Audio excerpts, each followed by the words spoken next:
Buen día, muchachos. El motivo de este video es tratar de clarificar un poquito de lo que se trata nuestra actividad de cierre para ya dejarlos descansar previo a la jornada real de vacaciones. Como introducción, tenemos que reconocer que hay dos formas distintas para comprender o entender la geometría. La primera es la visualización, que corresponde al reconocimiento del espacio a partir de la percepción. La segunda fase, un poco más compleja, hace referencia al lenguaje, donde a partir de la deducción y de componentes puramente deductivos buscamos generar nuevas propiedades o características de los objetos. Estos dos componentes juntos son los que nos permiten hablar del conocimiento total de un objeto y es lo que conocemos como percepción espacial. Para hablar de una comprensión avanzada de geometría, Claudia Alsina enfatiza que hay 5 estadios o 5 etapas cada vez más complejas por las que tiene que transitar un individuo para poder asegurar el aprendizaje de un componente o de un objeto geométrico. El primero es de visualización, que consiste en memorizar, a grosso modo, imágenes parciales, reconocimientos generales. Al igual que la estructuración, lo que busca enfatizar estas dos primeras etapas es lo que detecta el individuo como relevante.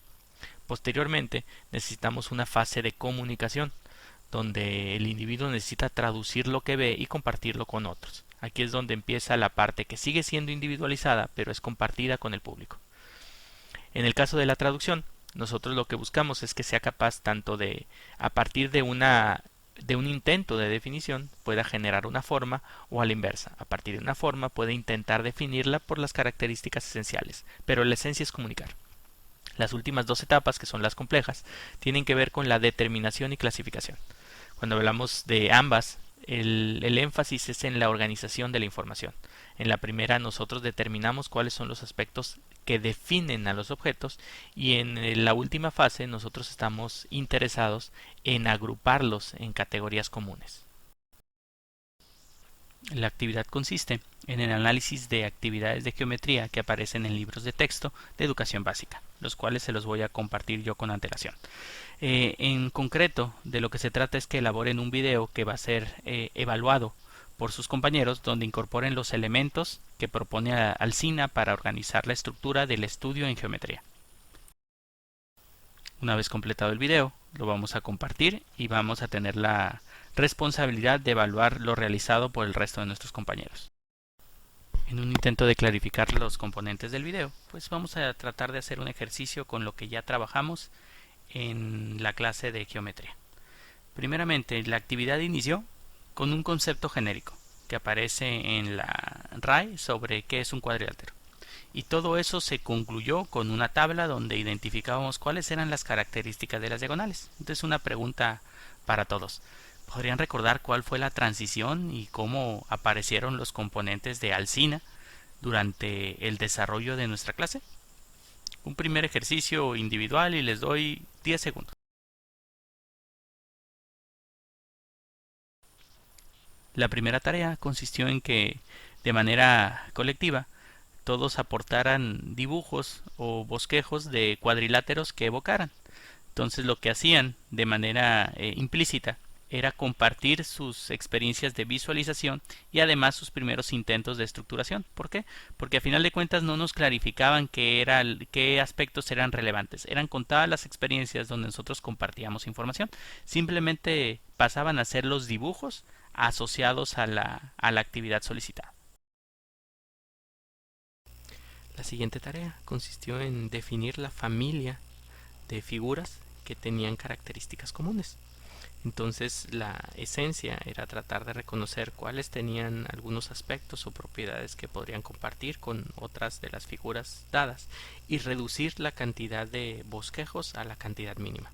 Posterior a eso se buscaba proponer distintas definiciones para asociarlos a un grupo o a un colectivo.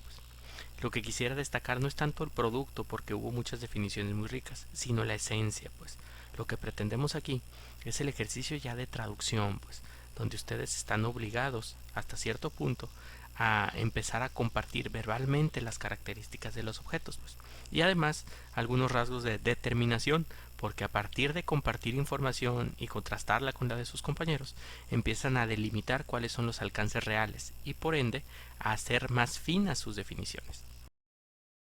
Como conclusión, la actividad cierra con el listado final de definiciones que vamos a estar utilizando para hablar de los objetos geométricos que aparecieron durante la sesión, y además la oportunidad de empezar a discutir sobre las propiedades que realmente comparten los objetos. Por ende, nosotros decimos que estamos en la fase de clasificación, porque la esencia se trata de que podamos utilizar distintos criterios para poder clarificar sobre las clases de objetos, no necesariamente asociados a sus lados. Destaco uno de los productos donde una de las definiciones esencialmente estaba constituida por el papel de las diagonales. Realmente la actividad concluye cuando nosotros hacemos el llenado de la tabla, donde se hablan de las características de las diagonales y el efecto que tienen los distintos tipos de cuadriláteros. Lo que quisiera resaltar es que seguimos hablando de la fase de clasificación, pero el objeto geométrico de estudio cambió. Ahora estamos hablando genuinamente de las diagonales como objeto geométrico. Inclusive es tan protagónico que cuando teníamos problemas para reconocer una de las propiedades de las diagonales, todo se resolvía al hacer el bosquejo del trazo.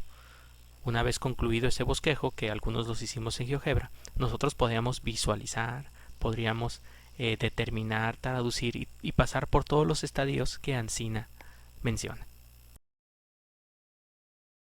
Con eso concluimos sobre el estudio de la geometría desde la perspectiva de Alsina y las distintas etapas, pero quisiera aprovechar el espacio para compartir una reflexión adicional que nos comparte también Alsina, que tiene que ver con los objetivos de aprendizaje, los cuales terminan siendo las características mínimas que debe manifestar un individuo para tener la certeza de que tiene conocimientos básicos de geometría, que son los que determinan las directrices para hablar de los aprendizajes esperados.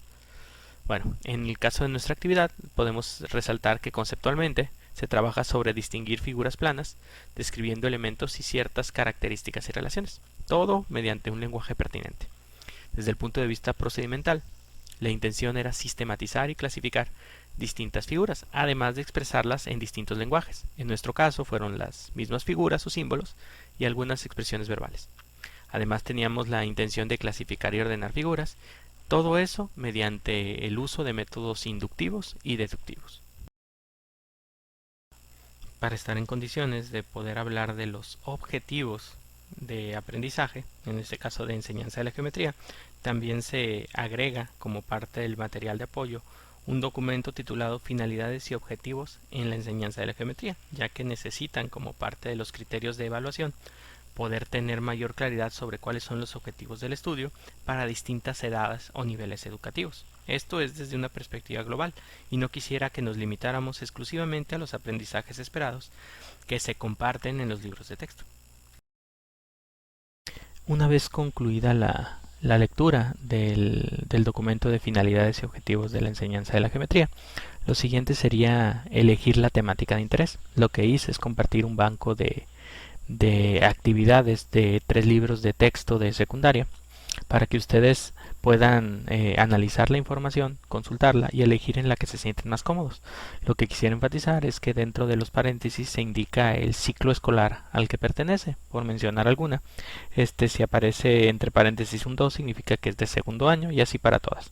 Entonces lo que vamos a hacer es que en la plataforma hay habilitados foros para los distintos ciclos escolares y lo que les pido es que se autonombre para la temática que más les guste. Lo que vamos a hacer es premiar la puntualidad. Las personas que están pendientes pues van a elegir primero. Entonces con eso en mente, les pido enfáticamente que seleccionen su temática antes de empezar a trabajar para evitar duplicidad. Una vez hecho eso, me van a compartir el material para el día miércoles 1 de abril y yo seguramente para el jueves voy a poder difuminarlo con el resto. Una vez terminado eso, pues ya pasamos a la coevaluación. Bueno muchachos, por mi parte es todo y también agregué un foro para dudas adicionales por si las necesitamos. Además disponen de mi teléfono. Saludos.